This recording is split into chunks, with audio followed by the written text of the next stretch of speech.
Hello there, and welcome to the Sleepless Scientist, a quiet place in the cosmos where your thoughts can unwind and knowledge becomes a soft lullaby for the night. Tonight's journey will take us into a question that has followed humanity for as long as we have been able to wonder. What happens when everything seems to end? But before you settle in and get cozy, I'd love if you could take a moment to like this video and subscribe, only if you truly find these quiet explorations enjoyable. And when you're ready, leave a comment to let me know where in the world you're listening from and what time it is for you right now. It's always such a joy to see all the places we gather from, each in our own little slice of time. Now, feel free to dim the lights, maybe turn on a fan for a soft background hum, and let's gently begin our journey into this quiet mystery together. And if your mind begins to wander, that's perfectly fine. Let it drift. We'll still be here, quietly unfolding the story. For most of us, the idea of death has always been framed in a very simple way. The body slows, the heart stops, the brain, which has been quietly humming with activity your entire life, gradually falls silent. And when that activity fades, so too does everything that seemed to define you. Your thoughts, your memories, your sense of being someone somewhere. It's a view that feels clean, almost tidy, like a candle being gently blown out in a dark room. And yet, when you pause with that image for a moment, something about it can feel incomplete. Not wrong, necessarily, but unfinished, like a sentence that ends just a little too soon. Because if you think about it, your experience of being alive is not something you can easily point to. You can point to your hands, your voice, the rhythm of your breathing. But the feeling of being you, the quiet awareness behind every thought, that part is harder to locate. It doesn't feel like an object. It doesn't feel like something that can simply be switched off. It feels more like a presence, subtle, continuous, always there, even when you're not paying attention to it. And this is where the question begins to gently open. If the body is like an instrument, and the brain is like a complex arrangement of strings and keys, then what exactly is it that hears the music? For a long time, science has approached this question by looking closely at the brain itself, and understandably so. When certain areas are damaged, memory changes. When chemicals shift, moods rise and fall. When electrical patterns ripple across neural networks, thoughts seem to form and dissolve. It's as if the brain is deeply involved in shaping the experience of being conscious. But there are moments, rare, unusual moments, where the relationship doesn't feel so straightforward. Moments where people report awareness even when the body appears to be shutting down. Moments where memories seem to come from places that don't quite fit within a single lifetime. Moments that are quiet, personal, and often difficult to explain, but strangely consistent across cultures, across languages, across time. You might imagine them like small ripples on the surface of a still lake, easy to overlook at first, but once you begin to notice them, you start to realize they appear again and again, in different places, in different people, with a similar shape. And so, rather than asking, "Is this true?" in a sharp, demanding way, it can sometimes be more helpful to ask a softer question. What if there is something here that we don't fully understand yet? Not something to believe blindly, not something to reject immediately, but something to sit with, to observe, to explore gently, the way you might watch the slow movement of clouds across the sky. Because throughout history, there have always been stories that linger at the edges of our understanding, stories of people who came close to death and described not darkness, but clarity. Stories of children who spoke of places they had never seen, with a familiarity that felt almost like remembering a home, stories that, on their own, might seem easy to dismiss, but together begin to form a pattern that is harder to ignore. Not a conclusion, but a question that refuses to fade. And perhaps that is where this journey truly begins. Not with answers, but with a willingness to notice. To notice that the boundary between life and whatever lies beyond it may not be as sharply defined as we once imagined. To notice that consciousness, the simple, quiet awareness you're experiencing right now, might not be as easy to contain as we often assume, and to notice that even in the most ordinary moments, like sitting quietly, listening to a distant voice in the night, there is something remarkable happening, something that has been happening every moment of your life. You are aware, and that awareness, whatever it truly is, has never been something you could hold in your hands.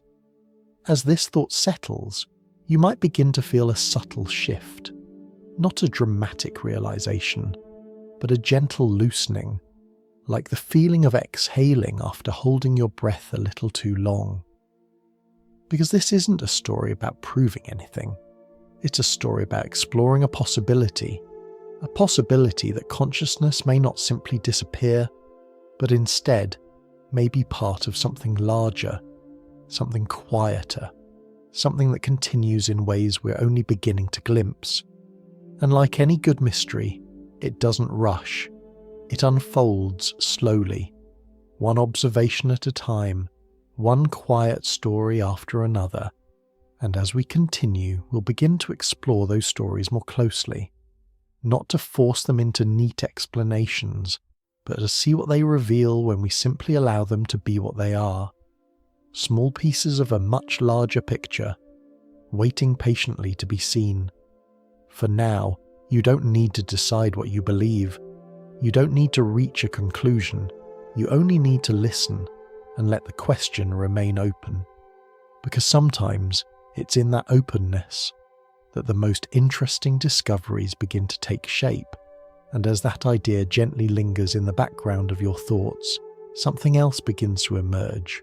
Not a conclusion, but a quiet curiosity about the stories themselves. The ones told not by theories, but by people, often very young, who seem to remember something they were never taught. And that is where the next part of our journey will begin. As that quiet question lingers, something begins to shift, almost imperceptibly. Not an answer, not yet, but a gentle movement toward the stories themselves. Because for some people, this question of what happens after life doesn't begin in philosophy or physics or even religion. It begins in a living room, or a bedroom, or a quiet afternoon where nothing unusual was expected to happen at all. A small child sits on the floor, perhaps playing with toys, moving them slowly across the surface of a table.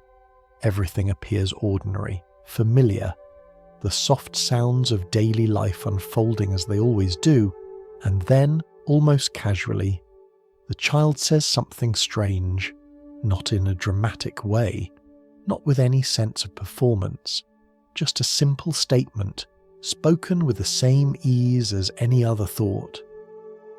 I used to fly a plane, or perhaps that's where I died. Words that feel misplaced, as if they belong to a story that was never told. At first, it's easy to smile. Children say many things, after all. Their imaginations are wide, fluid, and full of invention. A cardboard box can become a spaceship. A shadow can become a creature. A simple game can unfold into an entire world. So when a child speaks of another life, it often seems natural to place it gently into that same category, imagination. And yet, sometimes the details begin to gather. The child repeats the story, not once, but many times. The same names, the same places, the same events, described with a quiet consistency that feels unusual for something imagined. It's not just a passing thought. It's a memory that lingers. You might imagine it like a melody that keeps returning, even when no one is playing the instrument. Soft, persistent and somehow familiar, though no one in the room remembers hearing it before.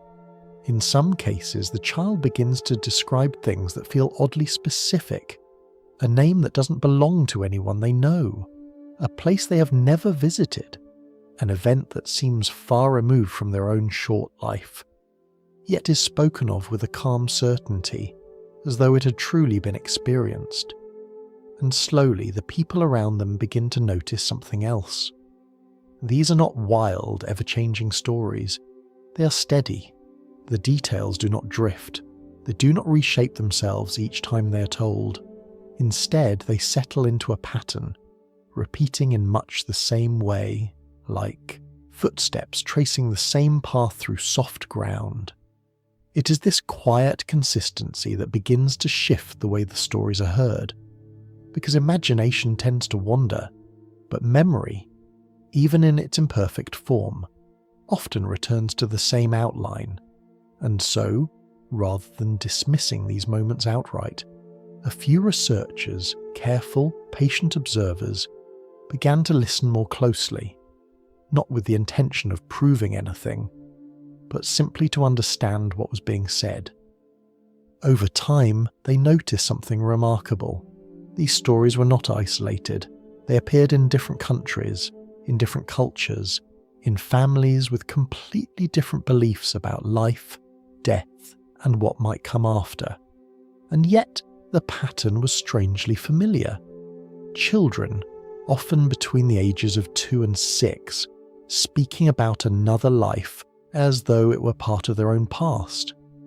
Not with confusion, but with a kind of quiet certainty, as if they were remembering something that had not yet faded. And then, just as quietly, those memories would begin to slip away. Around the time the child reached school age, the stories would grow softer, less frequent, less vivid, like a dream that feels clear upon waking, but dissolves as the day unfolds. This pattern, appearing early, fading gently, became one of the most consistent features of these accounts, and it raises a curious thought. If these were purely imagined stories, why would they follow such a similar timeline? Why would they appear so early and disappear in such a predictable way? You might picture it like writing on a fogged window. At first the lines are clear, defined, easy to see. But as time passes, the surface changes and the writing slowly disappears, leaving only the faintest trace behind. What's even more intriguing is that most of these children do not seem to treat their memories as something unusual. To them, it does not feel like storytelling. It feels like remembering. There is often no sense of wonder in their voice, no attempt to convince, just a simple expression of something that, to them, feels ordinary, like recalling a place they once visited or a person they once knew. And this quiet normality is perhaps what makes the phenomenon so difficult to categorize, because it does not arrive with spectacle. It arrives gently, in everyday moments, spoken by people who are not trying to explain the universe, but simply describing what they feel they remember. Of course, not every story leads anywhere. Many remain just that, stories, without clear connections, without details that can be explored further, but occasionally, just occasionally, something different happens. A name matches a real person. A location aligns with a place the child has never seen. An event described by the child echoes something that was once recorded, long before the child was born. And when these moments occur, they don't shout. They don't demand belief. They simply sit there, quietly, like a piece of a puzzle that doesn't quite fit the picture we thought we understood. And so rather than rushing to conclusions, the careful approach has always been the same. Listen, record what is said, and see, over time, whether any of it connects to something beyond the child's immediate world. Because when you step back and look at all of these stories together, not just one, but many, a gentle pattern begins to emerge. Not a clear answer, but a shape, a repetition, a quiet suggestion that something is happening, even if we are not yet sure what that something is. And perhaps the most important thing to remember as we sit with these stories is that they do not ask us to believe, they only ask us to notice that sometimes in the earliest year of life, before habits are fully formed, before the world has been carefully explained, something unexpected can appear, a memory that seems to come from somewhere else. And as this idea begins to settle, another question naturally follows. If these stories are more than imagination, if even a small number of them point to something real, then how do we begin to tell the difference? What makes one story simply a story, and another something that invites deeper attention? That question doesn't arrive with urgency. It drifts in quietly, like the next thought forming at the edge of awareness, ready to be explored. As that question begins to settle, another layer slowly comes into view, because listening to a single story can be intriguing, even a little unsettling. But listening to many stories, especially when they begin to echo one another, creates a very different feeling. It is the difference between hearing one distant sound and realizing, after a while, that it is part of a rhythm, a pattern. Over the past few decades, a small group of researchers, quiet, careful observers, have taken on the unusual task of listening to these stories in a systematic way, not to prove them, not to dismiss them, but simply to gather them and to see what happens when they are placed side by side. One of the most well-known among them is Jim Tucker, a child psychiatrist who has spent many years studying reports like these. What makes his work distinctive is not just the subject, but the approach. Instead of focusing on a single remarkable case, he and his colleagues have collected thousands, more than 2,000, carefully documented over time. And when you step back and look at such a large collection, something subtle begins to appear. Not a dramatic revelation, but a quiet consistency. Like noticing that leaves from different trees in different parts of the world still fall in roughly the same way, even though each one is unique. Across these many accounts, certain features appear again and again. Children who begin speaking about another life, usually at a very young age, often between the time they first learn to form sentences and the early years when their understanding of the world is still unfolding. It's not something that typically appears later in life. It seems to belong to a very specific window of time, a narrow opening in early childhood when the mind is still flexible, still forming its sense of identity. And within that window, the memories, if we choose to call them that, can be surprisingly vivid. Children may describe places, events, or people with a level of detail that feels unusual for their age, not in a theatrical way, but in a quiet, matter-of-fact tone, as though they are simply recalling something that happened, rather than inventing something new. Another pattern begins to emerge when you listen closely. The stories are often emotionally charged, not always, but frequently. There may be fear or sadness or a sense of urgency in the way the child speaks. In some cases, the child avoids certain situations, not because of anything that has happened in their current life, but because of something they describe from this other story, a fear of water when they speak of drowning, a fear of fire when they describe an accident. It's as if the emotional imprint of the experience, whatever it may have been, has remained intact, even as everything else has changed. And then, as time passes, another pattern quietly unfolds. The memories begin to fade, not suddenly, not all at once, but gradually, like the way a scent disappears from a room, or the way a dream slips away as you move further into the day. By the time the child reaches school age, around 5, 6, or 7, the stories often become less frequent, less detailed. Eventually, they may disappear entirely, and this is where something quite interesting happens, because this timeline, this gradual fading, closely mirrors something we all experience, our earliest memories. If you try to remember your own life before a certain age, you may notice that everything becomes a little hazy. Moments are harder to place. Details are softer, less defined. It's not that those experiences never happened, but rather that the mind, as it develops, begins to reshape how memory is stored and accessed. You might think of it like a library being reorganized. In the earliest years, everything is scattered, accessible in unexpected ways. But as time goes on, the system becomes more structured, more focused on the present, and in that process, some things are gently set aside. Whether these childhood stories are part of that same process, or something entirely different, is still an open question, but the parallel is difficult to ignore. Another quiet observation emerges when looking across many cases.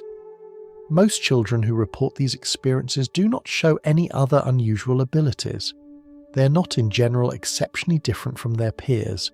They go to school, they make friends, they grow, learn and adapt just like any other child. In fact, when researchers have followed up with these individuals later in life, many of them appear to be doing quite well, living ordinary lives, holding jobs, building relationships, moving forward. Some may retain a faint impression, a sense that something unusual was once part of their early years, but for most, it does not define who they become. And this, perhaps, is one of the most grounding aspects of the entire phenomenon. Whatever these experiences are, they do not seem to disrupt the natural course of a person's life. They appear briefly, they leave an impression, and then they fade, allowing the individual to continue on their own path. When you consider all of this together, the early appearance, the emotional tone, the gradual fading, the return to ordinary life, it begins to form a kind of gentle structure, not rigid, not fully understood, but recognizable. And that recognition brings us back to the central question. If these stories were purely random, purely imagined, would they follow such a consistent pattern across so many different people in so many different places? Or is there something about the human mind, something about consciousness itself, that we're only beginning to notice? At this stage, there is no need to decide, no need to draw firm conclusions. It is enough to observe that when many small, quiet stories are gathered together, they begin to resemble something larger, something that invites a closer look. And as that thought gently settles, another question begins to form. Because if patterns exist, if certain cases appear stronger, more detailed, more grounded than others, then how do we begin to tell them apart? What makes one story simply a passing imagination, and another something that quietly resists explanation? That distinction, subtle as it may be, is where the journey naturally continues. As these quiet patterns begin to take shape, something else slowly emerges from within them, not in every case, not even in most, but often enough to be noticed, a layer of detail. Because it is one thing for a child to say, "I had another life." That alone might be set aside as imagination, or perhaps a dream remembered too vividly. But it becomes something else entirely. When the story begins to include specifics, names, places, events, small fragments of information that, on their own, might seem insignificant, but together begin to form something more structured. You might imagine a child sitting quietly, describing a place they say they remember, a town they have never visited, streets they have never walked, people they have never met, and yet, as they speak, the descriptions come with a kind of calm familiarity, Not exaggerated, not theatrical, just known. In some cases, the child may describe a name that does not belong to anyone in their family, not a friend, not a relative, not someone they have heard about in passing, just a name that appears as if it has always been there. At first, these details often feel disconnected, like pieces from different puzzles placed together on the same table. But occasionally someone becomes curious enough to look a little closer, to search, to ask, could this name belong to a real person? And sometimes, quietly, without expectation, something begins to align. A record is found. A person once existed with that name, a person who lived in a place that matches the child's description. A person whose life included events that echo the child's story in ways that feel difficult to ignore. These moments are not loud. They don't arrive with certainty or clear answers. They simply settle into place, like finding that a key, long forgotten, fits into a lock you didn't even know you were holding. And it is in these moments that the question deepens. Because if a child can describe details that were never taught, never learned through ordinary experience, then where did those details come from? One possibility, of course, is coincidence.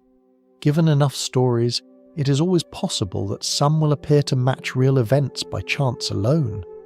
And this is an important thought to hold on to, because it reminds us to stay careful, to avoid jumping too quickly from curiosity to conclusion.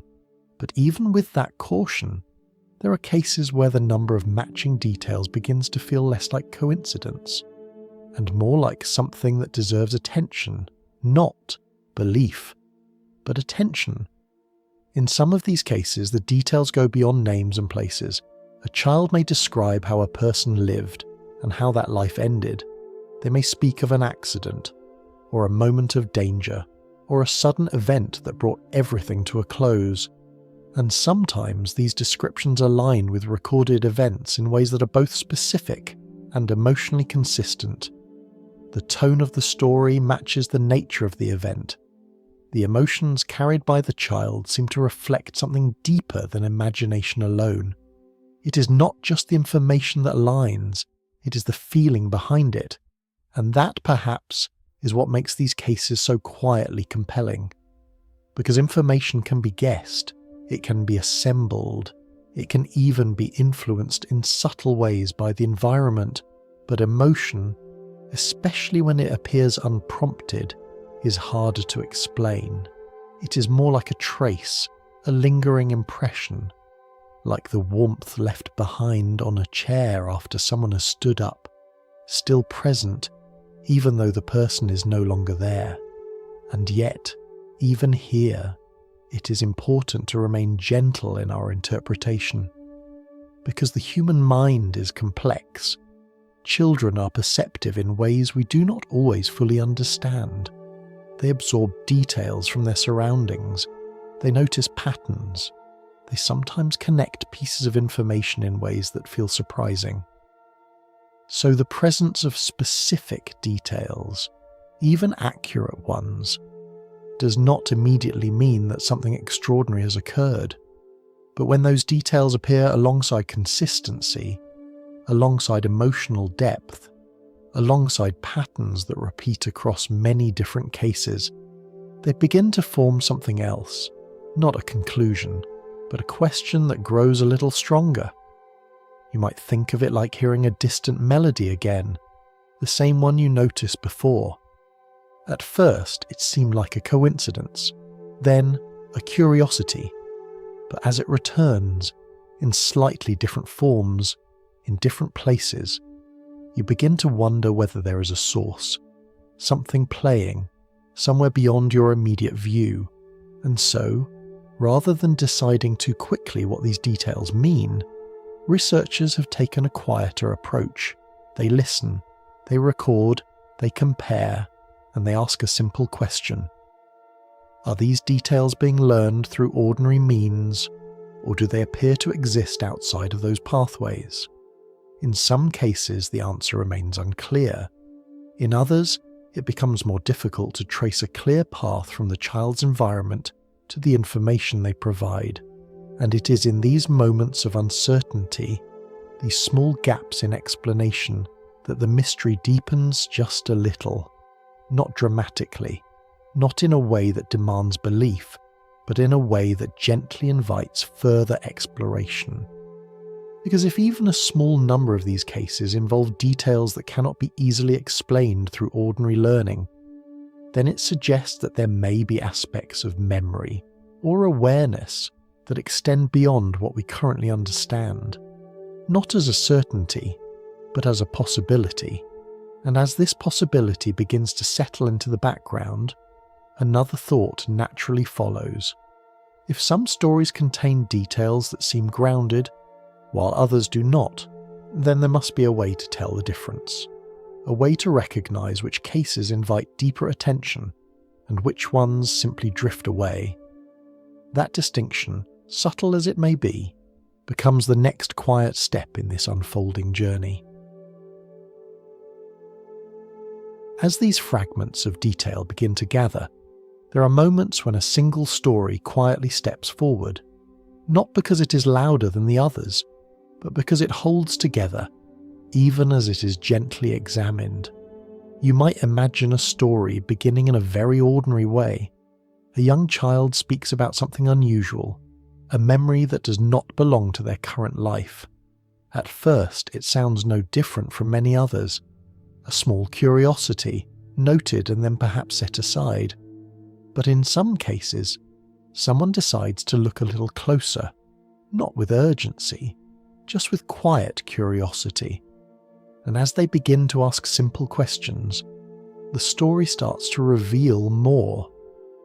One such example often shared in this field is the case of a young boy who spoke, from an early age, about flying planes. Not toy planes, not imaginary adventures in the sky, but real planes. He described details that seemed far beyond what he'd been exposed to. Specific terms, specific situations, the feeling of being in the air, not as a fantasy, but as a memory. At first, it might seem like a child fascinated by aircraft. Perhaps he'd seen something on television. Perhaps someone had mentioned it in passing. But the story did not drift, as imagination often does. It remained steady. The child spoke of being a pilot, and of a moment when something went wrong, a sudden event, a crash, and a sense that the story did not end gently. As time passed, the details continued to appear. Names were mentioned, places were described, small fragments that, on their own, might seem insignificant, but together began to form a clearer picture. And so, carefully, someone began to compare these details with real historical records, not expecting certainty, simply observing. And gradually something began to align. A real person, a pilot from the past, whose life contained striking similarities to the child's descriptions, the type of aircraft, the circumstances of the final flight, even small specific details that were not widely known or easily accessible. It was not a perfect match in every sense, but it was close enough, consistent enough, that it invited a deeper look. And this is where something important happens, because rather than becoming weaker under examination, the case seemed to grow stronger. Each new detail, when checked, did not collapse the story. It supported it, like adding pieces to a puzzle and finding that they fit. Not forcefully, but naturally. You might picture it like following a faint trail through a forest. At first, the path is unclear, easy to lose, but with each step small markers appear. A footprint here, a broken branch there, and slowly the direction becomes more certain. Not obvious, but more defined. And yet, even in cases like this, the approach remains careful, because it is always possible, however unlikely, that connections can be found where none truly exist. The human mind is remarkably good at recognizing patterns, even when those patterns are incomplete. So each detail must be considered gently, not as proof, but as part of a growing picture. What makes cases like this quietly compelling is not just the presence of accurate information, but the way that information appears. The child is not searching for answers. They are not adjusting their story to match what is discovered. Instead, the details come first, and the connections follow. This order matters, because it suggests that the story is not being shaped by external information, but rather that the information is being revealed through the story itself. Of course, this does not mean that the explanation is clear. There are still many possibilities. Memory can be influenced in subtle ways. Information can be absorbed without conscious awareness. Even chance, given enough opportunities, can produce surprising alignments. And so, rather than drawing firm conclusions, researchers tend to focus on something simpler. They ask, does the story remain consistent? Does it change when new information is introduced? Or does it hold its shape, quietly, steadily, regardless of what is discovered? In the strongest cases, the answer leans toward that second possibility. The story does not shift to accommodate new findings. It remains what it was from the beginning. And this stability becomes one of the most important features, because it suggests that whatever the source of the information may be, it is not easily altered. It has a kind of internal coherence, a structure that holds together over time, as if it were built on something more solid than imagination alone. And yet, even here, it is important to pause, to remember that a compelling story is not the same as a complete explanation. It invites attention, it raises questions, but it does not demand belief. Instead, it asks us to look a little closer, to consider the possibility that, in rare cases, something is happening that does not fit neatly into our current understanding.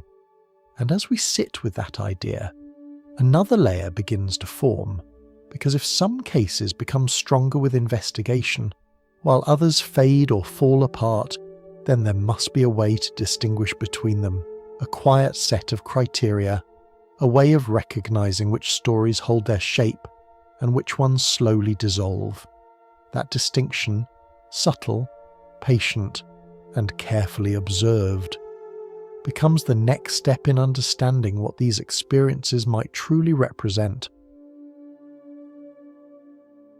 As some stories begin to hold together more firmly, another quiet detail starts to matter, not just what is said, but when it is said, because in many situations information can move in subtle ways.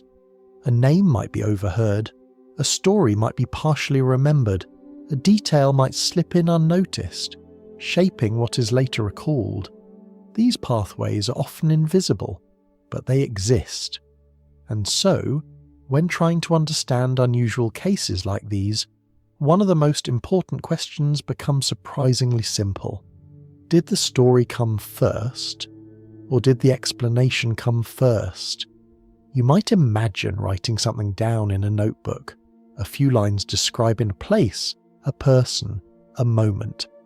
At the time, it means very little. Just a collection of words recorded without expectation, and then, later, you discover that those words seem to match something real, a real name, a real event, a real life. In that moment, the timing becomes important, because the story was not shaped by the discovery. The discovery followed the story. This idea, simple as it is, becomes one of the most quietly significant aspects of the strongest cases. In careful investigations, researchers often try to document what a child says as early as possible, before any connections are made, before any possible sources of information can influence the narrative, not in a rigid or intrusive way, but gently, respectfully, like taking a snapshot of a moment before it changes. You might think of it like capturing the first impression of a footprint in soft sand, before the wind has a chance to alter its shape. In some cases, this documentation can take the form of written notes, in others, recordings, sometimes even casual observations shared between family members. What matters is not the format, but the timing, because once a potential match is found, once the child's story begins to align with a real person or event, it becomes much harder to separate what was originally said from what may have been influenced afterward. Memories, especially in young children, are delicate.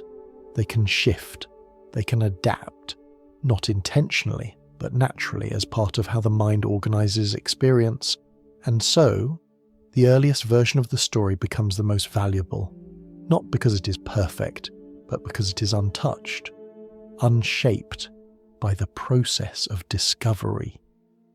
In some of the most carefully examined cases, this early record reveals something quite interesting. The details that later appear to match real events were already present, before anyone knew where to look. Names spoken without context, descriptions offered without guidance, fragments that at the time seemed to lead nowhere, and yet, later, they find their place. You might picture it like assembling a puzzle without knowing the final image. At first, the pieces seem scattered, random, without clear meaning. But as more pieces are added, a pattern begins to emerge, and when you look back you realize that the shape was already there, hidden in the fragments from the very beginning. This is what makes the timing so important. It reduces the possibility that the story was influenced by what was later discovered. It does not eliminate that possibility entirely, but it makes it quieter, less likely, more difficult to rely on as a simple explanation. And in doing so, it strengthens the sense that something in the story may have originated independently. Of course, even this must be approached with care, because documentation can vary. Some records are precise, others are less so. Human memory, even when written down, is not always perfect. And so, rather than treating early documentation as proof, researchers tend to see it as a point of reference, a way of anchoring the story in time, a way of saying, gently, this is what was said before we knew anything more. And when that early version aligns with later findings, even partially, it adds a quiet weight to the case. Not a heavy, undeniable weight, but enough to be noticed, enough to invite a deeper look. Because in many areas of life, timing reveals something essential. Think of hearing a melody before knowing the name of the song, and then later discovering that it matches something recorded long ago. The recognition feels different because it was not guided, it emerged, and in these cases that same feeling appears, a sense that the connection was not created, but uncovered. Still, it is important to remain grounded, to remember that even well-documented stories can have unseen influences. Information can travel in unexpected ways, conversations can be forgotten, small exposures can leave lasting impressions. So the goal is not certainty, it is clarity. A clearer view of what was said and when. And as this layer settles into place, it adds another dimension to our understanding. Not just that some stories contain details that align with real events, but that in certain cases those details were present from the very beginning, quietly waiting before anyone knew what they might mean. And this brings us naturally to another gentle question. If some cases grow stronger under careful observation, while others become less convincing, then what exactly separates them? What makes one story hold its shape while another slowly fades? That distinction, subtle, patient, and quietly important, is what we begin to explore next. As some stories grow clearer with time, others begin to do something very different. They soften, They loosen, and eventually, they fade. This too is an important part of the picture, because when we listen only to the strongest cases, the ones that seem to hold together, it is easy to feel as though a pattern is forming in a very specific direction. But when we step back and allow all stories to be seen, not just the compelling ones, something more balanced begins to appear, a landscape rather than a single path. In this landscape, many stories begin with the same quiet sense of curiosity. A child speaks of something unusual, a memory that does not quite belong, a detail that seems out of place. At first, these stories may feel just as intriguing as any others, but as time passes and as people gently look a little closer, the connections do not always appear. The names lead nowhere, the places cannot be found, the events do not match any known records, and slowly, without resistance, the story begins to drift, not in a dramatic way. It doesn't collapse or unravel, it simply loses its shape, like a drawing made in sand, gradually softened by the movement of air. This process is quiet, and in many ways, it is just as meaningful as the cases that hold together, because it reminds us of something essential. Not every story is evidence, not every memory points to something beyond the ordinary. Some are simply what they appear to be, moments of imagination, fragments of experience, ideas forming and dissolving as part of the natural rhythm of a developing mind. And recognizing this is not a weakness in the research, it is a strength, because it shows that the process is not built on belief, but on careful observation. You might imagine a gardener tending to a wide field. Seeds are planted everywhere. Some begin to grow, slowly taking shape, forming roots, becoming something stable. Others do not. They remain small, or they fade before they can fully emerge. The gardener does not force them to grow, they simply notice which ones do. In much the same way, researchers who study these cases do not treat every story as equally significant. They listen to all of them, they record them, but over time, they begin to see which ones remain consistent and which ones quietly dissolve. This process, this gentle filtering, is what gives the field its sense of balance, because without it, every story would carry the same weight, and the result would not be clarity, but confusion. By allowing weaker cases to fall away naturally, the remaining ones become easier to see, not because they are proven, but because they have endured. They have been held up to time, to observation, to careful questioning, and they have not changed significantly. And this endurance becomes one of the most important features, because imagination, while powerful, often shifts. It adapts. It evolves as new information appears. But the strongest cases in this field tend to do something different. They remain steady. Their details do not rearrange themselves to fit new discoveries. Instead, they continue quietly, as they were from the beginning. Of course, even this is not absolute. There are always grey areas, cases that seem strong at first, but later reveal subtle inconsistencies, cases that remain unclear, neither fully convincing nor easily dismissed. And this is part of what makes the subject so complex. It does not divide neatly into true and false. Instead, it exists along a spectrum, from stories that clearly belong to imagination, to those that resist simple explanation, and everything in between. This spectrum is important because it reminds us that understanding does not come from choosing one extreme or the other. It comes from observing the full range and allowing patterns to emerge naturally, without forcing them, without ignoring what does not fit. In fact, the presence of weaker cases, stories that fall apart, is what makes the stronger ones more meaningful. because it shows that the process is not about collecting confirmation, it is about recognizing difference. You might think of it like listening to many voices in a quiet room. Most fade into the background, soft, indistinct, difficult to follow. But occasionally, one voice remains clear, not louder, just more consistent, easier to trace. And it is that consistency, that quiet persistence, that draws attention, not because it demands belief, but because it invites a closer look. And so, as we continue, it becomes less about asking, are these stories true? And more about asking, why do some of them behave differently? Why do some remain stable, while others do not? Why do certain patterns repeat, while others disappear? These questions do not rush.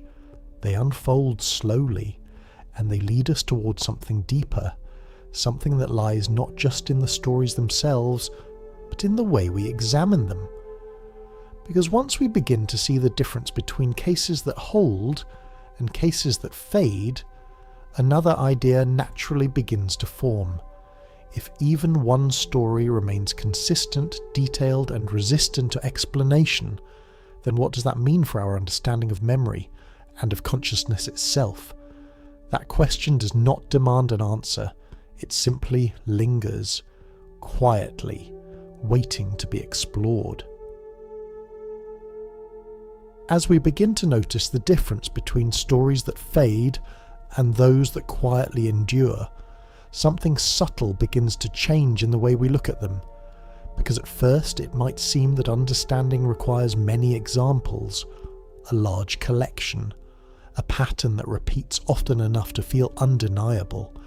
And in many areas of science that is true. Patterns bring confidence, repetition brings clarity, but there is another quieter path to discovery, one that does not begin with many cases, but with just one observation that does not quite fit, one detail that resists explanation, one small moment that gently unsettles what we thought we understood. You might imagine walking along a familiar path, one you've taken many times before. You know where it leads, you know what to expect, and then, one day, you notice something out of place. A stone where there has never been a stone, a mark on the ground that wasn't there before. At first, it seems insignificant, easy to ignore, but the more you look at it, the more it draws your attention, because it does not belong to the pattern you have come to expect. In the same way, within the many stories we've been exploring, there are occasional cases that stand apart, not because they are louder, but because they are harder to set aside. They contain a level of detail that aligns with known information. They remain consistent over time. They appear before any clear source of that information can be identified. And even after careful examination, they do not easily fall apart. These cases are rare, but their rarity is part of what makes them meaningful, because they remind us of something important about how understanding often begins, not with certainty, but with curiosity. In many fields, a single unexpected observation has been enough to begin a new line of thinking, a small discrepancy, a result that doesn't match the prediction, a quiet exception that refuses to disappear. These moments do not immediately overturn existing knowledge. They do something gentler. They create a pause, a moment where we step back and ask, is there something here we have not yet considered? In the context of these childhood stories, a strong case does not prove anything on its own. It does not tell us what is happening, but it does something equally valuable. It shows us that our current explanations may not be complete. You might think of it like hearing a note in a piece of music that feels slightly out of place, not wrong, just unexpected. At first it might pass by unnoticed, but once you hear it clearly it becomes difficult to ignore. It lingers, and it invites you to listen more closely. In the same way, a single well-documented case, one that remains stable, detailed, and difficult to trace through ordinary means, can act as that unexpected note. It does not demand belief, but it gently challenges certainty. And this challenge is not a problem for science, it is in many ways its starting point, because science does not only grow by confirming what we already know, it also grows by paying attention to what we do not yet understand, by noticing where our models, our ways of explaining the world, begin to stretch, where they begin to leave small gaps, and instead of ignoring those gaps, it asks questions, careful, patient questions. Is there another explanation we have not considered? Is there a hidden factor we have not yet seen? Or is the phenomenon itself pointing toward something new? These questions do not rush toward answers, they open space, and in that space, understanding has room to develop. Of course, it is always important to remain grounded, because a single unusual case, no matter how compelling, can still have explanations that are not immediately obvious. Information can travel in subtle ways. Connections can be made unconsciously. Coincidences, while rare, do occur. And so, rather than treating one case as proof, researchers tend to see it as an invitation to look more closely, to gather more data, to refine the questions being asked, and to remain open to multiple possibilities at once. This balance between curiosity and caution is what allows the exploration to continue without losing its grounding. It keeps the focus not on belief, but on understanding, and as we sit with this idea that even a single story can carry quiet significance, another thought begins to emerge. Because if one strong case is enough to raise a question, then what happens when we begin to see not just one, but several, each with their own small, consistent patterns? What happens when these patterns begin to overlap? Not perfectly, but in ways that suggest a shared structure. At that point, the question becomes a little deeper. Not just, is this possible? But, what kind of explanation could account for this?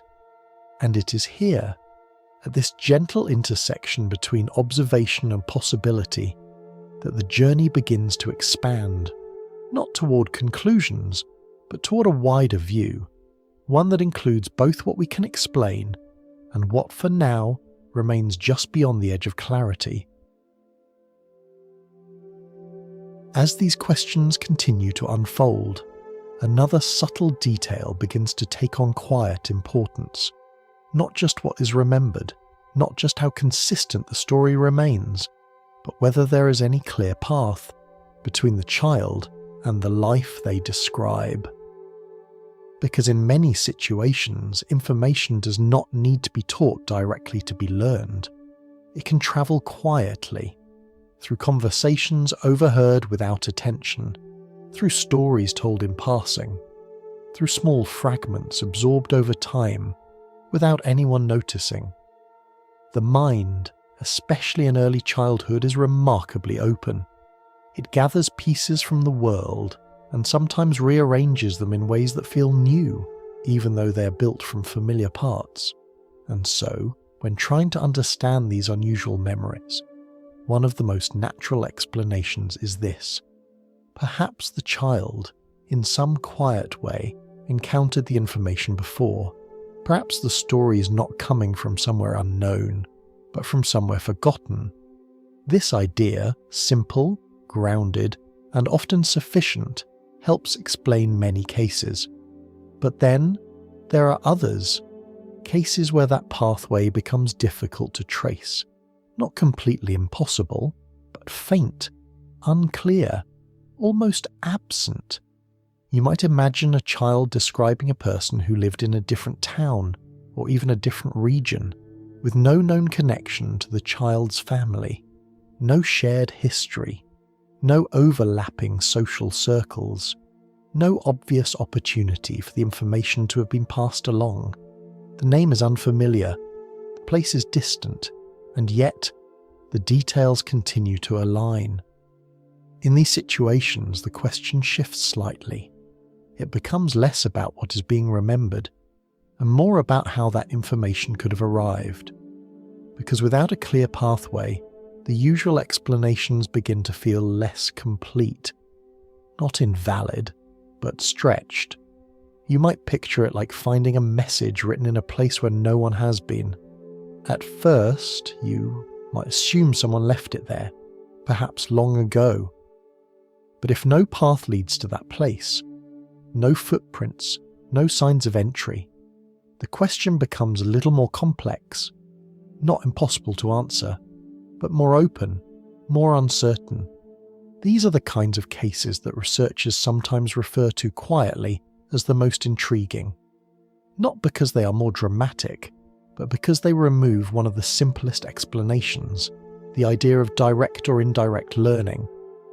Of course, it is always possible that a connection exists, even if it has not yet been found. Information can move in unexpected ways. A chance encounter, a story mentioned briefly, a detail seen or heard without conscious awareness. These possibilities must always be kept in mind, because without them, it would be too easy to move from curiosity to conclusion. And the goal here is not to reach conclusions quickly, it is to understand carefully, still. When multiple elements come together, consistency, specific details, early documentation, and now, a lack of clear connection, the case begins to take on a different quality. It becomes more resistant to simple explanations, more difficult to place within familiar patterns of learning and memory. And this resistance does not prove anything, but it does something important. It slows us down. It invites us to look again, to ask whether our current ways of understanding how information is stored and how it moves are fully complete. You might think of it like trying to trace the origin of a melody you've never heard before. At first, you assume it must have come from somewhere, a radio, a conversation, a piece of music playing in the background. But if no source can be found, the melody itself becomes the focus. Not as something mysterious or supernatural, but as something that simply hasn't yet been explained. And in that space, between explanation and uncertainty, the mind begins to open a little wider. Another layer begins to form. Because if these stranger cases, those without clear connections, are among the most difficult to explain through ordinary means, then they naturally lead to a deeper question, not just about memory, but about the nature of information itself. Where does information reside? Is it always tied to a specific place, a specific brain, a specific moment in time? Or could it, in some way we do not yet fully understand, exist more freely? This question is not new. It has appeared in different forms across many areas of thought, but here it emerges quietly, from observation rather than theory, from the simple act of noticing that some stories have no clear origin. And as that idea begins to settle, it does not demand belief. It does not ask for a final answer. It simply creates space. Space for the possibility that the boundaries we assume between minds, between lives, between moments, may not be as sharply defined as they seem. Still, it is important to remain grounded, to remember that absence of evidence is not evidence of absence. Just because a connection has not been found does not mean it does not exist. But at the same time, the absence itself becomes part of the observation, part of the pattern. And when enough of these patterns begin to gather, even quietly, they begin to shape the direction of inquiry, not towards certainty, but toward deeper questions, questions that unfold slowly, like the next step in a path that reveals itself only as you walk it. And as we continue along that path, another idea begins to take shape. Because if some cases challenge our understanding of how information is learned, then others begin to challenge something even more fundamental, not just how we remember, but what memory itself might be, and that is where the journey gently turns next. As these stories continue to unfold, a quiet challenge begins to reveal itself, not within the stories, but in how we try to understand them. Because in many areas of science, there is a familiar approach. You create a condition, you observe what happens, and then, perhaps most importantly, you repeat it again and again and again until the pattern becomes clear. This repetition brings a kind of comfort. It allows us to say, with confidence, that something behaves in a certain way, because we have seen it happen many times under controlled conditions. But what happens when something cannot be repeated on demand? What happens when the phenomenon itself does not appear when we ask it to, but instead arrives quietly, in its own time, in its own place? This is the situation we find ourselves in with these childhood memories. They do not emerge in a laboratory. They do not follow instructions. They do not wait for observation. They simply happen. In homes, in everyday moments, in the quiet spaces of ordinary life. And because of this, the usual tools of controlled experimentation become difficult to apply. You cannot ask a child to remember something they do not already recall. You cannot recreate the exact conditions under which a memory first appeared. You cannot repeat the same case twice. At first, this might seem like a limitation, a barrier to understanding. Because without repetition, how can we be sure of anything? But there is another way of looking at this, a quieter way, one that has been used in other fields where direct control is not possible. You might think of astronomy. We cannot create stars in a laboratory. We cannot restart a galaxy to see how it forms again. We cannot repeat the birth of a planet under identical conditions. And yet, we study these phenomena carefully, patiently, by observing what already exists, by comparing different instances, by looking for patterns across time and space. In this way, understanding grows not from control, but from attention, from the ability to notice what repeats, even when we cannot cause it to repeat. The same principle applies here. Researchers who study these cases are not conducting experiments in the traditional sense. They are observers, listeners, recorders of events that unfold naturally. They gather stories, they document details, they compare cases across different families, cultures, and environments, and slowly, over time, patterns begin to emerge, not with the sharp clarity of a controlled experiment, but with a softer, more gradual sense of recognition. You might imagine watching the sky each night.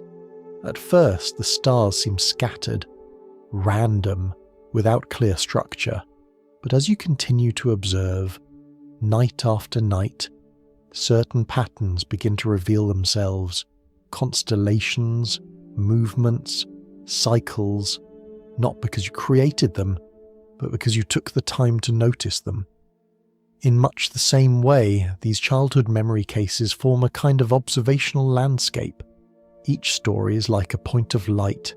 On its own, it may not tell us very much, but when many are seen together, something begins to take shape, a pattern, a structure, a quiet suggestion that there may be underlying principles, even if we do not yet fully understand them. Of course, this approach comes with its own challenges. Without control, there is always uncertainty. We cannot eliminate every possible influence. We cannot account for every hidden variable, every unseen factor that might shape the outcome. And so, the conclusions drawn from observational study are often more tentative, more careful. They do not claim certainty.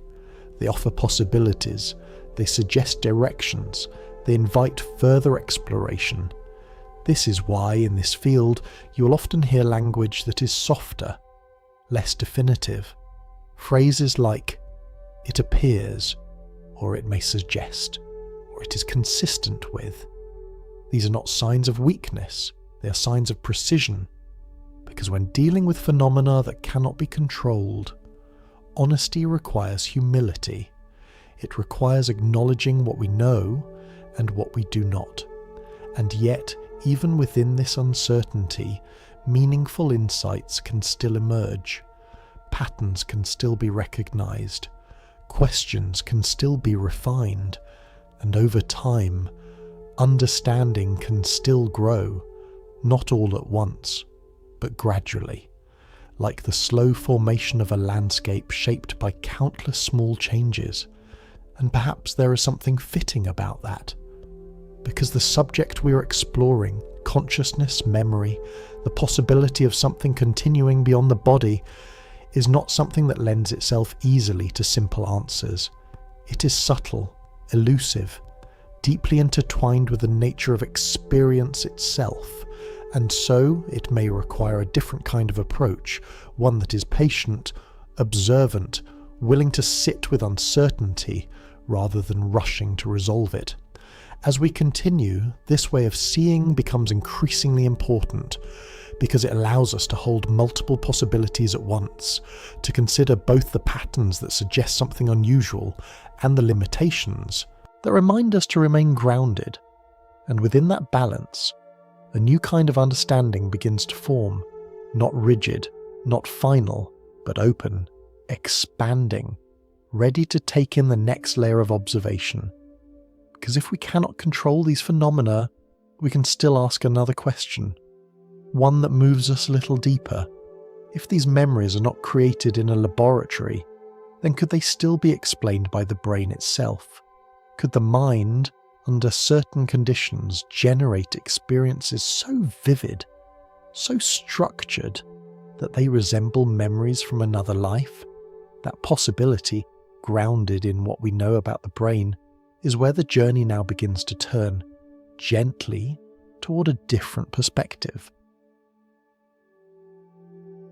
As we begin to consider these stories from a different angle, another layer of understanding slowly comes into view, because while some cases seem to hold together with quiet strength, there is also something else we must keep in mind, something that applies not just to unusual memories, but to all of us. Memory is not as solid as it feels. It often gives the impression of being precise, reliable, like a recording stored safely somewhere inside the mind. But in reality, memory is much more like a reconstruction. Each time we recall something, we are not simply playing it back, we are rebuilding it, piece by piece. And in that process, small changes can occur. Details can shift. Emotions can reshape the way an event is remembered. Even things we are certain about can, over time, become slightly different from what originally happened. You might notice this in your own life. Perhaps you remember a conversation from years ago. The tone, the setting, the words that were spoken, it feels clear. And yet, if you were to compare your memory with someone else who was there, you might find small differences, not because either of you is wrong, but because memory does not preserve events exactly as they were. It preserves something more fluid, an impression, a version of the experience that continues to evolve. And this has been studied carefully in psychology. Researchers have found that under certain conditions, the mind can even create memories of events that never actually happened. Not intentionally, not as a form of deception, but as a natural outcome of how the brain organizes information. If a suggestion is repeated, if an idea is introduced in a certain way, the mind can begin to fill in the gaps. It can create a story that feels real, even though it has no direct origin and experience. This process is subtle, and often it goes unnoticed, because once a memory feels real, it is experienced as real. There is no internal signal that says, this may not be accurate. Instead, the memory simply exists. with the same sense of certainty as any other. And this is why, when exploring unusual cases like those we've been discussing, it is important to consider this possibility that some memories, especially in young children, may be shaped by imagination, suggestion, or the natural blending of ideas. Children in particular are highly sensitive to their environment. They listen, they observe, they absorb details in ways that are not always obvious. A story told in passing, a scene from a film, a conversation overheard without full attention, any of these can leave an impression, and over time, those impressions can come together, forming something that feels like a memory, something that carries emotional weight, even if its origins are not entirely clear. You might imagine it like a painting created from many small brushstrokes. Each stroke is real, each comes from somewhere, but the final image may not correspond to a single moment in reality. Instead, it is a composition, a blending of elements that together create something new. This perspective offers a grounded way of understanding many cases, especially those that lack consistency or that change over time. It reminds us that the mind is not just a recorder of experience, it is also a creator, a system that interprets, connects, and sometimes fills in what is missing. And yet, even as we recognize this, something else remains. Because while memory can be shaped, it does not always behave in the same way. In many of the cases we've explored, the stories do not shift. They do not adapt to new information. They do not expand or contract as new ideas are introduced.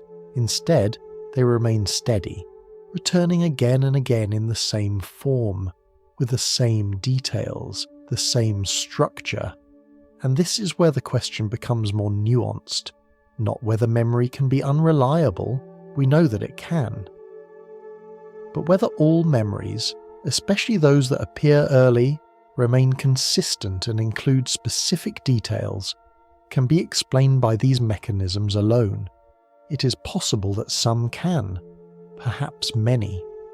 But the strongest cases seem to resist that explanation, at least in part. They do not behave like typical constructed memories. They do not show the same flexibility. They do not respond to suggestion in the same way. And this difference, subtle though it may be, is what keeps the question open. You might think of it like watching two similar patterns form on the surface of water. At first glance they appear the same, but if you look closely, one begins to shift, changing shape with each passing moment. The other remains stable, holding its form, and it is that stability that draws attention, not as proof of anything beyond the ordinary, but as a signal that something may be worth examining more closely. Of course, it is always possible that unseen factors are at play, that there are mechanisms within the brain we do not yet fully understand, processes that allow for the creation of highly structured, consistent memories under certain conditions. This possibility must always be kept in mind, because without it the exploration would lose its grounding. But at the same time, the existence of these unusual patterns suggests that our current understanding may not yet be complete, that there may be aspects of memory, of awareness, that extend beyond the models we currently use. And so, rather than choosing one explanation over another, the most careful approach is to hold both possibilities, to recognize the power of the mind to create, and also to remain open to the possibility that not everything it creates is fully understood. As this balance begins to take shape, the journey naturally continues, because if memory itself can be shaped and reshaped, then what happens at the very edge of life, in those moments when the brain is under extreme stress, or when consciousness seems to drift away from the body? What kinds of experiences emerge there, and what might they tell us about the nature of awareness itself? That question, quiet and profound, begins to guide us toward the next part of the exploration. As we begin to understand that memory can shift, soften, and sometimes even reshape itself, another question naturally follows. If memory is not always as solid as it feels, then where do we draw the line between remembering and imagining? At first, the answer might seem simple. Imagination feels like something we create. Memory feels like something we recall. But when you sit with this distinction for a moment, it becomes a little less clear, because imagination can be vivid. Sometimes it can feel almost real. You might recall a dream that lingered long after you woke up. The details may have been sharp, the emotions surprisingly strong, the sense of being there almost complete. And yet, you know it did not happen. It was something your mind created. In a similar way, children often move easily between imagination and reality. A story can become a world. A thought can take on the feeling of an experience. This is not a flaw. It's part of how the mind explores, how it learns to connect ideas, to build meaning from fragments. And so, when a child speaks about another life, it is natural to wonder whether imagination is playing a role, whether the mind is weaving together pieces of information, shaping them into something that feels like memory. There are certain situations where this becomes especially likely. For example, when a child is gently guided, even unintentionally, by the questions they are asked. A simple prompt, "What happened next?" can encourage the mind to continue the story, not as a deliberate invention, but as a natural extension, filling in what is not yet clear. Over time, these additions can become part of the memory itself, not separate from it, integrated into it. And this is one of the reasons why some methods, such as guiding someone into a deeply relaxed or focused state and asking them to recall distant memories, are treated with caution.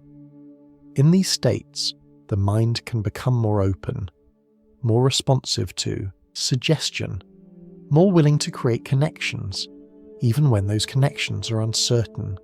It's a bit like being in that quiet space just before sleep, where thoughts drift more freely, where images appear without effort, where the boundary between what is remembered and what is imagined becomes softer. In that state, the mind is not less active, it is simply less guarded. And because of this, the memories that emerge may feel convincing, even when they are shaped by subtle influences.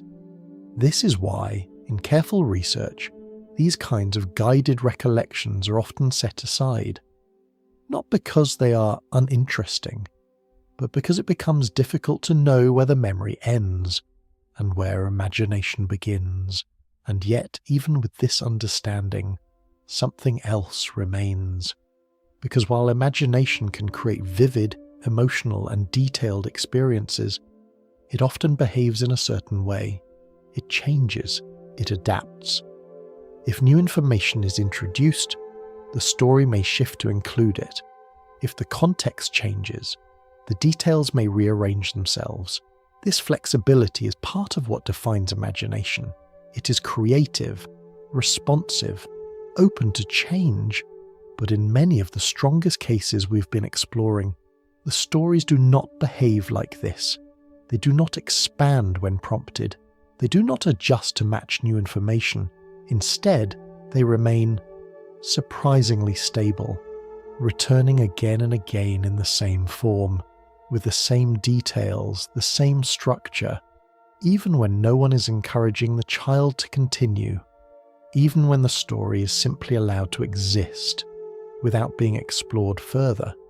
You might imagine two drawings made on different surfaces, one drawn on water, shifting, dissolving, reshaping with every movement, the other drawn on paper, holding its lines, maintaining its form over time. Both are real, both are created by the mind, but they behave differently. And it is that difference, subtle as it may be, that draws attention, not as evidence of something beyond imagination, but as an indication that imagination alone may not fully explain every case. Of course, it is always possible that there are forms of imagination we do not yet fully understand, that under certain conditions, the mind can generate stable, consistent narratives that feel indistinguishable from memory. This possibility remains open, and it should, because without it, the exploration would lose its balance.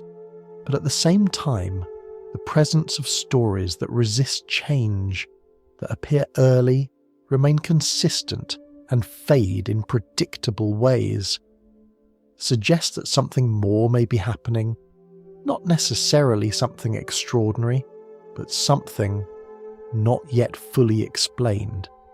And so, rather than choosing between imagination and memory, the more careful approach is to observe how each case behaves, to notice whether the story shifts or holds, whether it responds to suggestion or remains independent, whether it feels constructed or simply remembered.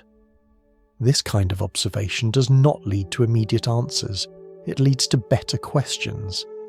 And those questions begin to guide us gently forward. Because if imagination can explain some cases, but not all, then perhaps the next step is to look at a different kind of experience altogether. Not one that emerges slowly over time, but one that appears suddenly, often at the very edge of life itself. Moments when the body is under extreme strain, when awareness seems to drift away from its usual place, and yet something is still experienced, something vivid, something structured, something that, for those who go through it, feels more real than anything they have known before. And it is in those moments, quiet, intense, and deeply personal, that the question of consciousness takes on a new dimension, one that leads us gently toward the edge of life itself. As we move from the quiet shaping of memory into moments that arise under far more intense conditions, the landscape begins to change, because there are experiences that do not unfold slowly, like a story told over time. They arrive suddenly, often unexpectedly, and sometimes at the very edge of life itself. These are the moments people describe after coming close to death, when the body is under extreme strain, and yet something is still experienced. Not confusion, not silence, but something vivid, clear, structured in a way that feels, to those who experience it, more real than ordinary waking life. These experiences are often referred to as near-death experiences. But rather than focusing on the name, it may be more helpful to simply imagine what they feel like from the inside. A person may describe a sense of leaving the body, not in a dramatic or forceful way, but gently, as if stepping back from something that was once very close. They may speak of observing their surroundings from a distance, seeing familiar spaces from a new perspective. Sometimes they describe moving through a space that feels open and calm, often accompanied by a sense of peace that is difficult to put into words. Not excitement, not fear, but a kind of stillness that feels complete. In other cases, there is the impression of light, not a harsh or overwhelming brightness, but something softer, a presence more than an object, something that draws attention without demanding it. And alongside these elements, there is often a feeling of clarity, thoughts that seem sharper, awareness that feels expanded, rather than diminished, even though, from a physical perspective, the body is under stress. These descriptions vary from person to person. No two are exactly the same, but certain patterns appear often enough to be recognized. A sense of separation from the body, a movement through space, an encounter with something that feels deeply familiar, even if it cannot be easily described. And perhaps most striking of all, the consistency of the emotional tone, calm, peace, a quiet sense of acceptance. For many years, these experiences were shared as personal stories, meaningful to those who lived through them, but difficult to study in a systematic way. But over time, researchers began to look more closely. One of the most well-known figures in this area is Bruce Greyson, a psychiatrist who has spent decades listening to and documenting these accounts. What makes his work important is not just the collection of stories, but the attempt to understand them carefully, to identify patterns, to distinguish common elements, to ask gently and honestly, what might be happening here? From a scientific perspective, one possible explanation is that these experiences are created by the brain under extreme conditions. When the body is deprived of oxygen, when normal signals become unstable, when the systems that regulate perception begin to shift, unusual states of awareness can emerge. You might think of it like a system that, under strain, begins to behave in unexpected ways. Signals overlap, boundaries blur. The usual structure of experience changes, and in that altered state, the mind may generate vivid sensations, impressions that feel real, even if they do not correspond directly to external events.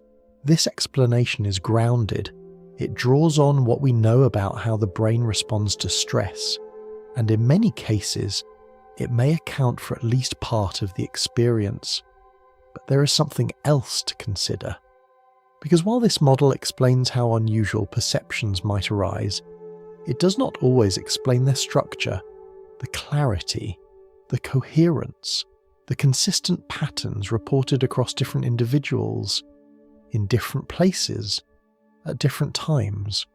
And so, once again, we find ourselves in a familiar position, with two perspectives, one grounded in what we understand about the brain, the other emerging from the experiences themselves, which sometimes seem to extend beyond that understanding. Neither perspective can be dismissed entirely, and neither provides a complete explanation on its own. You might imagine it like looking at a landscape from two different viewpoints. From one angle, everything appears clear and familiar. From another, certain features stand out in ways that were not visible before. Both views are valid, but neither captures the whole picture.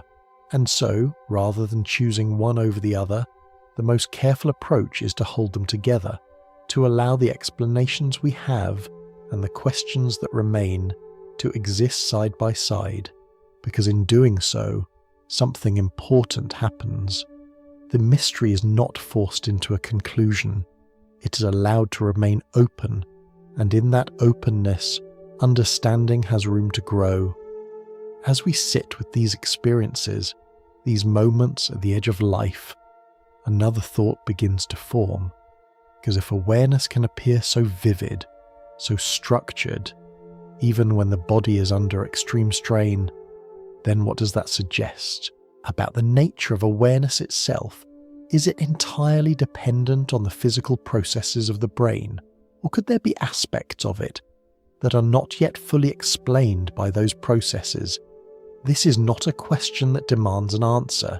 It is one that unfolds slowly, like a horizon that becomes clearer the longer you look at it, and as we continue, that horizon begins to expand, not towards certainty, but toward possibility. Because once we begin to consider that our current models may not explain everything, a new space opens, a space where different ways of understanding consciousness can be explored, gently, thoughtfully, without rushing to conclusions. And it is within that space, calm, open, and quietly curious, that the next part of our journey begins. As we sit with these moments at the edge of life, where awareness seems to remain even as the body struggles, another possibility begins to take shape, not as a conclusion, but as a quiet expansion of the question itself. because if the brain explains much, but not everything, then perhaps it is worth asking whether memory, what we experience as remembering, might not be entirely contained within the brain alone. This is not a new idea. In different forms, it has appeared across many traditions and areas of thought. But here, it emerges not from belief, but from observation. From the simple act of noticing that some experiences, some patterns, do not fit neatly into the models we currently use, and so, rather than trying to force them into those models, we might gently consider another possibility. What if memory is not only something we store, but something we access? You might imagine it like a library, not a physical place filled with shelves and books, but something more subtle, a space where information exists, not inside any one person, but available in some way beyond them. In this view, the brain is not the source of memory, but more like a reader, a system that interacts with information, selects it, interprets it, and brings it into awareness. This idea may feel unfamiliar at first, because we are used to thinking of memory as something that belongs to us, something stored within our own minds. But if you pause for a moment, even that assumption begins to feel less certain. Because when you recall something, where exactly does it come from? It feels internal, but the experience itself is not something you can touch or locate. It appears fully formed in awareness, and then it fades. You might think of it like tuning into a radio station. The music does not originate from the device itself. It is received, translated into sound, made present, but the source exists elsewhere. In a similar way, some researchers and thinkers have wondered whether memory, and perhaps consciousness itself, might function in a way that is less like storage and more like access, not as a proven model, but as a possibility worth exploring. In this context, the unusual cases we've been discussing take on a slightly different shape. Rather than asking how a child could have stored information from a previous life, the question becomes, could they in some way be accessing information that is not entirely tied to their own experience? This does not require the idea of a soul moving from one body to another. It does not require a fully formed theory. It simply opens a space for considering that information might persist, even when the individual who once experienced it does not. You might picture it like pages from a book, scattered across a wide, unseen landscape. Each page contains a fragment of a story. Most of the time, those pages remain separate, unconnected, but occasionally, for reasons we do not yet understand, a page is found again, read again, experienced again, not because the entire book has returned, but because a fragment has been encountered. Of course, this idea is highly speculative. It does not come from controlled experiments. It is not something that can be easily tested or measured, and so it must be held lightly. Not as an answer, but as a way of thinking. A way of allowing the question to remain open, without forcing it into a single explanation. At the same time, it offers something valuable, a framework that can account for certain patterns, without requiring every detail to fit within the limits of individual memory. It provides a way of imagining how information might persist, and how, in rare cases, it might be encountered again. Still, it is important to remain grounded, because even if such a field of memory were possible, it would not immediately explain how access occurs, why some individuals experience it and others do not, why the memories appear at certain ages and then fade. These questions remain, and they remind us that this idea, while intriguing, is only a beginning, a direction, not a destination. You might think of it like standing at the edge of a vast landscape, just beginning to come into view. The outlines are there, the shapes are visible, but the details remain soft, unclear, waiting to be explored. And perhaps that is enough for now, because the purpose here is not to define the landscape completely. It is simply to acknowledge that it may exist, that there may be more to memory, more to awareness than we currently understand. And as that possibility begins to settle, another thought naturally follows. Because if information can persist in some form beyond the individual, then what does that mean for the experiences we've been exploring? Are they fragments, echoes, moments of connection across something larger? Or are they something else entirely? Something we have not yet found the words to describe? These questions do not need immediate answers. They are meant to be carried gently, to unfold over time, and as they do, they lead us quietly toward the next layer of the journey. Because once we begin to consider that information might outlast the body, a new idea begins to form, one that shifts the focus, not just to where information exists, but to how it might continue. And that is where our exploration now moves, softly, into the next possibility. As this idea of memory as something that might be accessed, rather than simply stored, begins to settle, another quiet shift takes place. Because once we allow for the possibility that information may not be entirely confined to the body, a deeper question begins to form, not just whether something continues after death, but what exactly it is that continues. For many of us, the instinctive answer is simple: the self, the person, the sense of I that feels so familiar, so continuous, so clearly present in every moment of waking life. But when we look more closely, even this sense of self becomes a little less solid than it first appears. Because the you of today is not exactly the same as the you of 10 years ago. Your memories have changed. Your personality has shifted in small ways. Your body has renewed itself many times over. And yet, there is still a feeling of continuity, a sense that somehow you are still you. This suggests that what we experience as identity may not be a fixed object, but a pattern, a structure that persists, even as its individual components change. You might think of it like a flame. The shape of the flame remains recognizable, but the particles that make it up are constantly moving, constantly being replaced. The pattern continues, even though the substance changes. In a similar way, some thinkers have suggested that what we call the self might be more like a pattern of information, rather than a fixed entity, a dynamic arrangement held together by relationships, memories, and processes. And if that is the case, then the question of what happens after death begins to shift. It becomes less about whether a thing survives, and more about whether a pattern can persist, whether the structure of experience, the arrangement of memory, emotion, and awareness might continue in some form, even if the physical system that once supported it is no longer active. This is, of course, a deeply uncertain idea.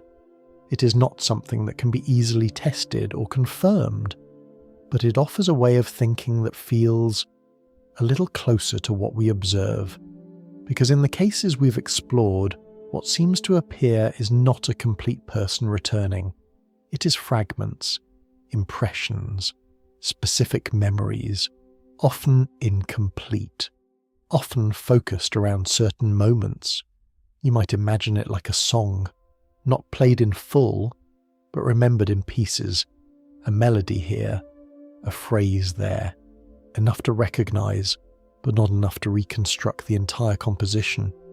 And this aligns with the idea that what continues, if anything does, may not be the whole self, but traces of the pattern that once formed it, traces that, under certain conditions, can be accessed again, not as a full identity, but as a partial echo. In this way, the experiences described by children, or those who have come close to death, begin to take on a slightly different meaning. They're not necessarily evidence of a complete continuation of the self. They may be glimpses of something more subtle, a persistence of information, rather than a persistence of identity. You might think of it like data stored in a vast system. The original device, the body, may no longer be functioning, but the data itself, in some form, may still exist. And if it can be accessed, even briefly, it might appear as memory, as recognition, as a feeling of having been somewhere before. Of course, this is only one way of looking at it. There are many others, and none of them provide a complete answer. But this perspective has a certain quiet strength, because it does not require us to imagine a fully intact self moving from one place to another. Instead, it suggests something more fluid, more fragmented, more aligned with what we actually observe in these cases. At the same time, it raises new questions. If information can persist, where does it reside? How is it organized? What determines whether it is accessed or remains silent? These questions remain open, and perhaps they will remain open for a long time. But even without clear answers, the idea itself invites a shift in perspective, from thinking of life as something that begins and ends abruptly, to seeing it as part of a larger process, a flow of information, of patterns, of experiences that may not be entirely contained within a single lifetime. Still, it is important to return again and again to balance. Because while this model offers a way of understanding certain phenomena, it does not replace the need for careful observation. It does not eliminate other explanations. The brain, with its immense complexity, may still hold answers we have not yet uncovered. Memory, with all its flexibility, may still account for more than we currently realize. And so, rather than choosing one view over another, the most thoughtful approach is to allow them to coexist, to explore each possibility gently, without forcing it into certainty. As this idea begins to settle, another layer quietly emerges, because if what persists is not the full self, but fragments shaped by experience, then it becomes important to ask, what kinds of experiences leave the strongest traces? What moments are most likely to be remembered, if anything is remembered at all? And as we look back across the cases we've explored, a pattern begins to appear, not in every case, but often enough to be noticed, a pattern shaped not just by memory, but by intensity, emotion, moments that carry a certain weight, a certain depth, that seem to leave a mark, and it is within that pattern, quiet but persistent, that the next part of our journey begins to unfold. As we begin to consider the idea that what may persist is not a complete identity, but fragments shaped by experience, another quiet pattern begins to come into focus, not in every case, but often enough to be noticed. A pattern connected not just to memory, but to intensity. Because when researchers look across many of these stories, they find that a large number seem to center around moments that were not calm or ordinary. Instead, they often involve experiences that were sudden, unexpected, emotionally powerful, moments where something changed quickly, leaving a strong impression behind. Rather than describing these moments in detail, it may be helpful to think of them simply as times when the mind was fully engaged, when awareness was heightened, when everything seemed to carry a deeper weight. You might recognize something similar in your own life, not necessarily in extreme situations, but in smaller ways. Certain memories remain clear, not because they happened recently, but because they were meaningful. A moment of surprise, a moment of fear, a moment of deep emotion. These experiences tend to stay with us. They're easier to recall. They feel more vivid, even after many years. It is as if the mind, in those moments, places a stronger mark, a deeper trace, And this idea offers a gentle way of understanding the pattern we see in these cases. If memory is shaped by intensity, then it would make sense that the strongest impressions are the ones most likely to remain, if anything remains at all. Not because they are special in a mystical sense, but because they are deeply encoded in the experience of awareness. You might imagine it like pressing your hand into soft clay. A light touch leaves only a faint impression, but a firm press creates a clear shape, something that remains even after time has passed. In a similar way, emotionally intense moments may leave a more defined imprint, one that, in certain circumstances, could be more easily recalled, or perhaps more easily accessed. Of course, this is only a way of thinking, a gentle model rather than a proven explanation. Because while the connection between emotion and memory is well understood, how that might relate to these unusual cases is still uncertain. There are many possible interpretations. It could be that these intense experiences are simply more likely to be imagined, more likely to form the basis of vivid stories, or it could be that they are easier to remember if the memories themselves have some deeper origin. Both possibilities remain open, and it is important to hold them lightly. At the same time, the pattern itself is difficult to ignore.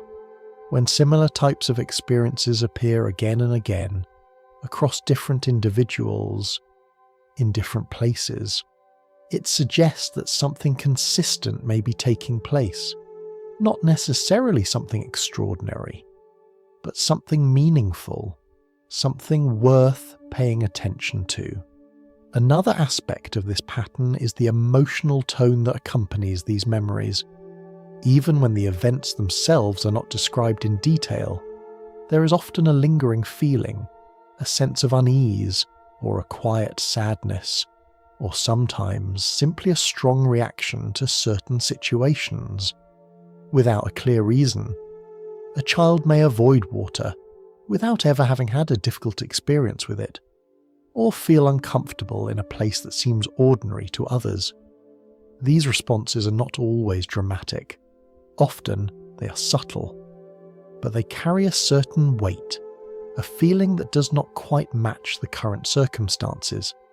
And this too aligns with what we know about how the mind works, because emotional memory is not stored in the same way as factual memory. It is more immediate, more embodied. It can influence behavior, even when the original cause is not consciously remembered. You might think of it like hearing a piece of music that evokes a feeling without recalling exactly why. The emotion appears, even if the source remains unclear. In the same way, these emotional traces, if that is what they are, may persist independently of a full narrative, a fragment of experience, carried forward without context. And this idea fits gently with the pattern we've been exploring, that what continues, if anything does, may not be a complete story, but pieces, impressions shaped by intensity, moments that left a deeper mark. Still, it is important to remain grounded, because emotional responses can arise for many reasons. They can be influenced by personality, by environment, by subtle experiences that are not easily recalled. And so, while the pattern is intriguing, it does not provide a clear answer. It offers a direction, a way of thinking about why certain types of memories might appear more often than others. As we sit with this idea, another layer begins to form. Because if intense experiences leave stronger impressions, then it raises a further question. Can those impressions, in some way, influence the body itself? Not in a direct mechanical sense, but in the subtle way that the mind and body are already connected. Because we know that thoughts can affect physical responses. A memory can quicken the heartbeat. A feeling can change the rhythm of breathing. The mind and body are not separate systems. They're deeply intertwined. And so, If emotional experiences can leave traces within the mind, could they also, in rare cases, leave traces within the body? This question does not ask for a conclusion. It simply opens the next step in the journey, one that moves from memory into form, from impression into something that can be seen. And it is there, at that quiet intersection between mind and body, that the exploration gently continues. As we move from the idea of emotional traces into the deeper connection between mind and body, another question begins to take shape, not one that demands an answer, but one that quietly invites us to look a little closer. If experiences can leave impressions within the mind, could they in rare cases also leave impressions within the body? At first, this may seem unlikely. We tend to think of the body as something shaped by biology, by processes that follow their own internal logic. Cells grow, structures form, patterns emerge according to genetic instructions, what we might softly describe as the body's internal blueprint. And in most cases, this understanding serves us well. It explains how features are passed from one generation to the next, how physical traits develop over time, how the body builds itself step by step from within. And yet, even within this framework, there are moments that feel a little less certain, moments where something appears without a clear connection to what came before.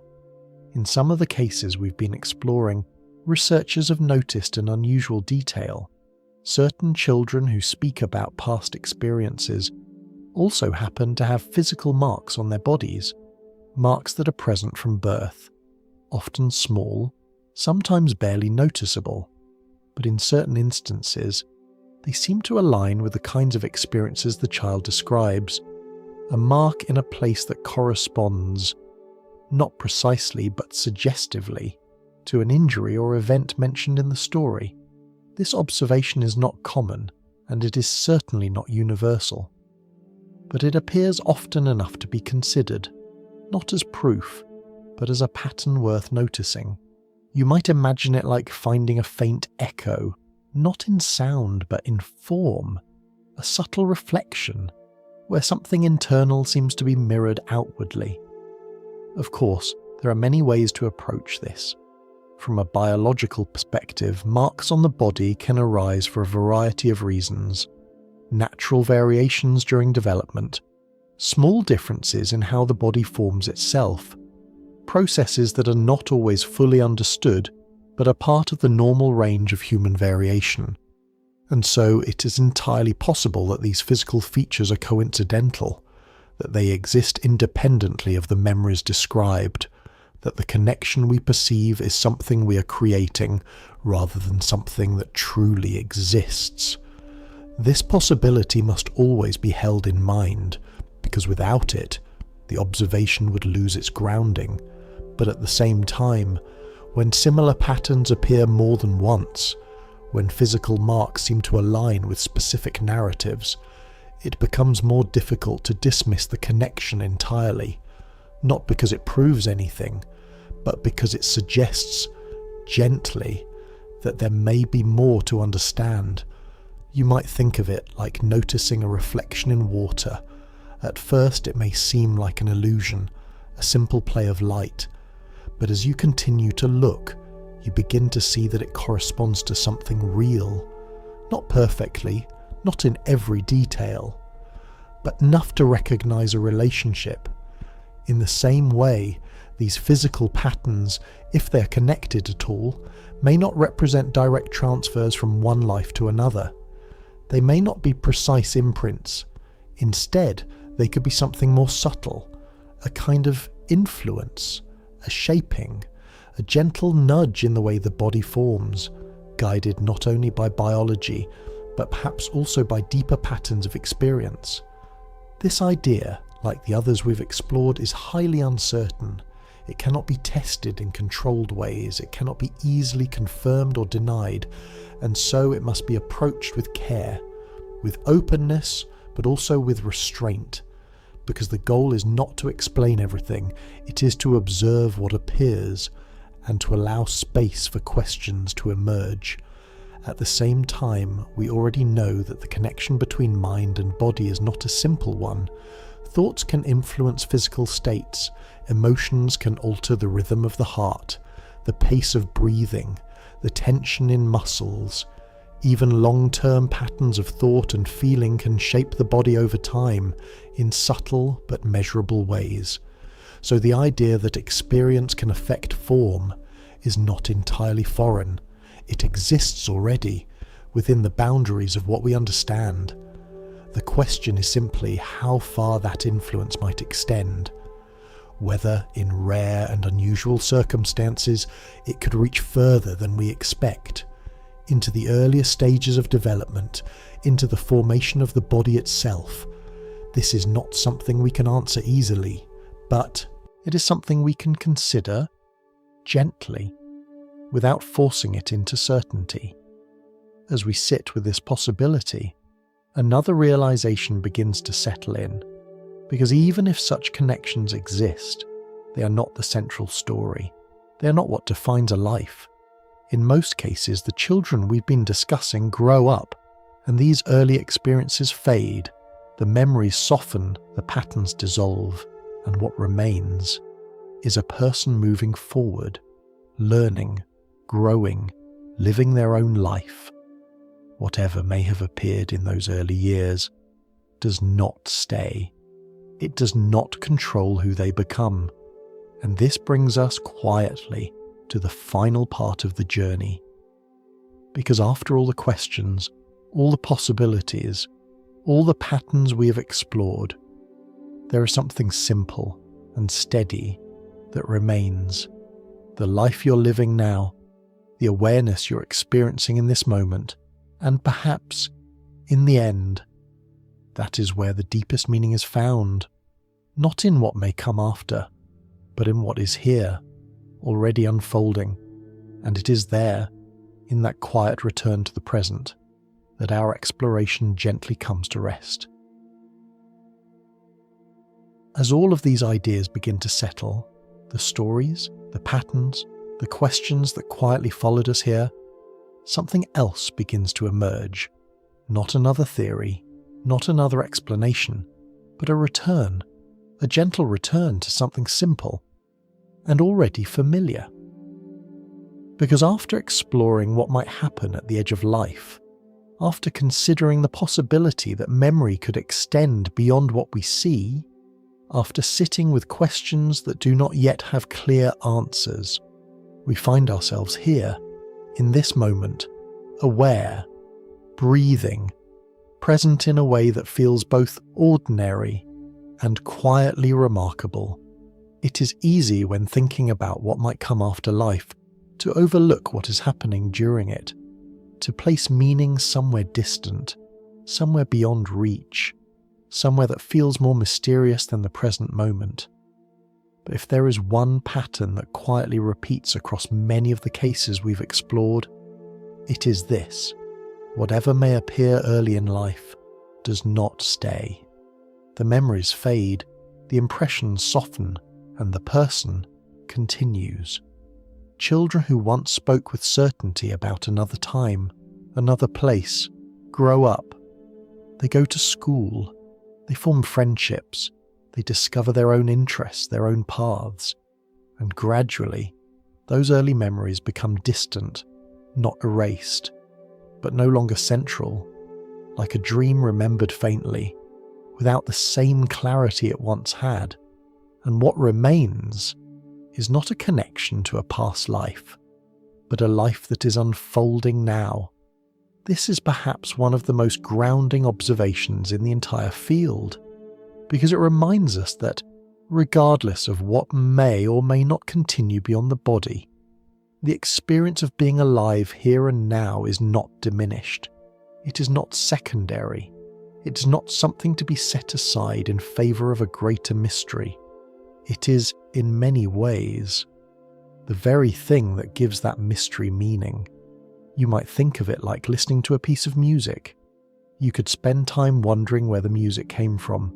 how it was composed, what will happen when it ends. But while those questions are interesting, they are not the music itself. The music is what you hear in this moment, the sound, the rhythm, the feeling that moves through you as it plays. And in the same way, whatever the deeper nature of consciousness may be, whatever lies beyond our current understanding, the experience of awareness, right now, is something that cannot be postponed. It is already here, already unfolding, and perhaps in a quiet way that realization shifts the focus from asking only what happens after life, to also asking how we are living within it. Because if consciousness does continue in some form, if memory leaves traces, if experience shapes something that may extend beyond the present, then the moments we live now may carry more weight than we realize, not in a heavy or demanding way, but in a gentle sense, that each experience, each thought, each feeling contributes to a pattern that is uniquely yours. You might imagine it like weaving a fabric. Each thread is small. Individually it may seem insignificant, but together they form something whole, something continuous, and whether that fabric remains entirely within this life or extends beyond it in ways we do not yet understand, the weaving itself is what matters, the process, the act of living. At the same time, it is important not to turn this idea into pressure, not to feel that every moment must be meaningful or purposeful or carefully shaped, because life does not unfold that way. It includes quiet moments, simple moments, moments that pass without significance and yet are part of the whole. The value is not in perfection, it is in presence, in allowing yourself to be where you are, as you are, without needing to resolve every question. Because as we have seen, some questions do not have immediate answers, and that is not a failure. It is part of the nature of exploration. The mystery remains, not because we have not looked closely enough, but because there may be aspects of reality that unfold slowly, over time, beyond what we can fully grasp all at once. And perhaps that is something to be accepted rather than solved. A quiet space, where curiosity can exist without urgency, where wonder can remain without needing to become certainty. As this idea settles, you may notice a shift, a softening. The questions that once felt pressing now feel a little more distant, not gone, but quieter, less demanding. And in their place, there is something else, a sense of calm, a sense of being here, now, without needing to reach beyond it. Because whatever lies ahead, whatever may or may not continue, the experience of awareness is already present, already complete in its own way, and that may be enough for now. And so, we've reached the end of tonight's exploration. Whether your eyes are still open or you're already floating somewhere between waking and dreaming, thank you for being part of this little journey. If you'd like to join me again for more gentle wanderings, you're always welcome to subscribe or share this with someone who could use a peaceful pause. Time has a way of slipping through our fingers, but here, in this quiet moment, it's just you and the soft hush of rest. Sleep peacefully wherever and whenever you may be.